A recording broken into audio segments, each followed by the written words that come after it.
কাঁঠালে বিচি পেঁয়াজু এই রেসিপিটি একবারও যারা ট্রাই করেননি বাসায় জাস্ট একবার ট্রাই করে দেখতে পারেন।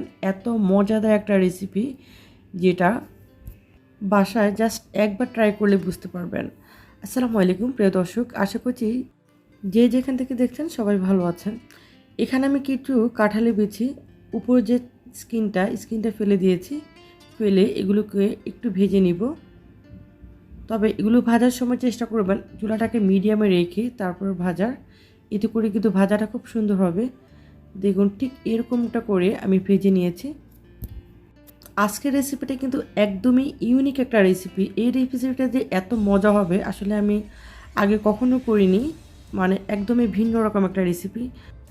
জাস্ট একবার ট্রাই করলে বুঝতে পারবেন। এখানে আমি নিয়েছি 1 কাপের মতো মসুরের ডাল। ডালগুলোকে আমি ভালো করে ধুয়ে নিব। কাঁঠালে বিচি দিয়ে এত সুন্দর একটি রেসিপি হয় যেটা আসলে মানে কি বলবো, আমি আসলে আগে এই রেসিপিটি কখনো ট্রাই করিনি। মানে যখন বানিয়েছি দেখলাম যে এত মজা হয় এই রেসিপিটা, যেটা কি বলবো। তো আমি এগুলোকে কিন্তু একদম ফ্রেশ করে ধুয়ে নিয়েছি। দেখুন একদম সাদা পানি বের হয়ে গিয়েছে। এখন এটাকে আমি 1 থেকে 1.5 ঘন্টার মতো একটু ভিজিয়ে রাখবো, এতে করে ডালটা একদম নরম হয়ে যাবে। আর এই ডালটা ভিজানোর পরে আমি একটু বেটে নিব, এই জন্য একটু ভিজিয়ে রেখেছি যাতে ডাল বাটতে সুবিধা হয়। এখন আমি যে বিচিগুলো ভেজে নিয়েছি ওগুলো একটু বাটবো না, জাস্ট এগুলোকে দেখুন আমি এখানে খোসা ফেলে দিয়ে ভেজে নিয়েছি। আপনারা চাইলে কিন্তু খোসা দিয়ে মানে খোসা রেখে এটাকে ভেজে নিতে পারেন।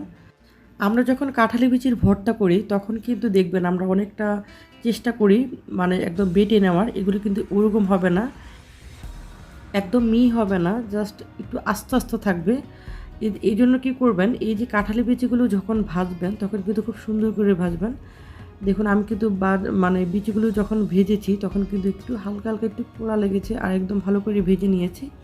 যেহেতু এগুলো কিন্তু আমি একদম মিহি করব না, এটা কিন্তু কোনো রকম কষ্টই হবে না। দেখুন এখন একটু এগুলোকে ভেঙে ভেঙে নিয়ে এখন এগুলোকে হালকা একটু বেটে নিব, মিহি হবে না, জাস্ট হালকা করে একটু বেটে নিব। আর একটা কথা সেটা হচ্ছে যখন এই কাঁঠালি বিচিগুলোকে মানে ভেঙে ভেঙে নেবেন, মানে হালকা বেটে নেবেন, তখন কিন্তু চেষ্টা করবেন পাটাটা শুকনো রাখার, কিছুতেই পাটা যেন না ভিজে থাকে। শুকনো অবস্থায় এটা এরকম করে ভেঙে ভেঙে নেবেন। তো কাঁঠালি বিচিগুলোকে আমি বেটে নিয়েছি, আমি প্রসেসিং করে নিয়েছি, ঠিক এরকমটা হবে। তারপরে চলে যাচ্ছে নেক্সট প্রসেসিংয়ে, সেটা হচ্ছে আমি যে মসুর ডালগুলোকে ধুয়ে নিয়েছি ওগুলোকে এখন বেটে নিব।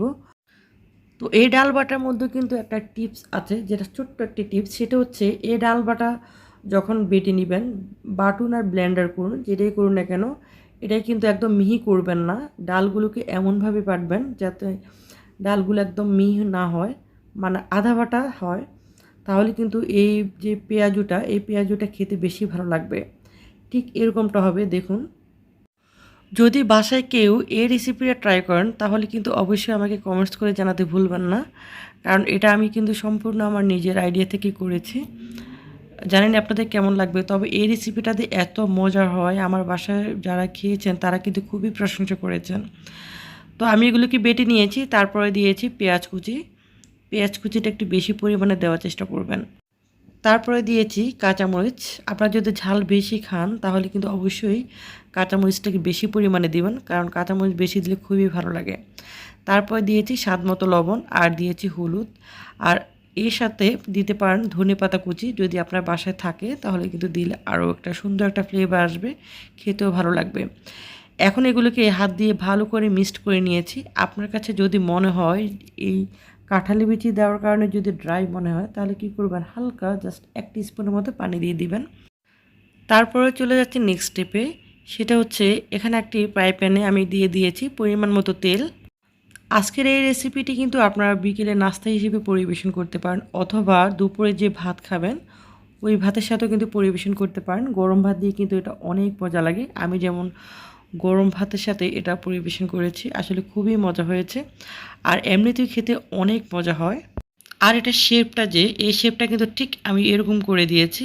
আপনাদের পছন্দ অনুযায়ী গোল করে দিতে পারেন, অথবা যে কোনো শেপে আপনারা দিতে পারেন, তবে আমি ঠিক এরকমটা করে দিয়েছি। দেখুন আমার কাছে এভাবে দিতে ভালো লেগেছে, তাই আমি এইভাবে দিয়েছি। আপনারা চাইলে আপনাদের ইচ্ছা অনুযায়ী দিতে পারেন। আমরা অনেকেই খেয়ে কিন্তু কাঁঠাল খেয়ে কাঁঠালের বিচিগুলো ফেলে দিই। আজকের এই রেসিপিটি যদি একবার বাসায় কেউ ট্রাই করে থাকেন, তাহলে কিন্তু সে কখনোই এই কাঁঠাল বিচি কিন্তু ফেলে দিবেন না, এতটুকু আমি গ্যারান্টি দিয়ে বলতে পারি। কাঁঠাল বিচি দিয়ে অনেক কিছু করা যায়, তরকারি রান্না করা যায়, ভর্তা করা যায়, অনেক রকমের রেসিপি করা যায়। কিন্তু আজকের এই রেসিপিটা শুধু একবার ট্রাই করলে বুঝবেন যে এটা কতটা টেস্টি একটা রেসিপি। তো আমি কিন্তু এগুলোকে এমনভাবে ভেজেছি, চুলাটাকে একদম মিডিয়ামে রেখে, মিডিয়াম টু লো হিটে রেখে ভেজে নিয়েছি। এতে করে এগুলো কিন্তু ভাজাটা খুব সুন্দর হয় আর খেতে অনেক ভালো লাগে। দেখুন, এটা দেখতে যেমন লোভনীয় হয়েছে, খেতে তো অসাধারণ হয়েছে। আজকের এই ভিন্ন রকম রেসিপিটি যদি ভালো লাগে, লাইক কমেন্ট শেয়ার করতে ভুলবেন না। আর যারা নতুন দেখছেন, চ্যানেলটি সাবস্ক্রাইব করে পাশে থাকবেন। আসসালামু আলাইকুম।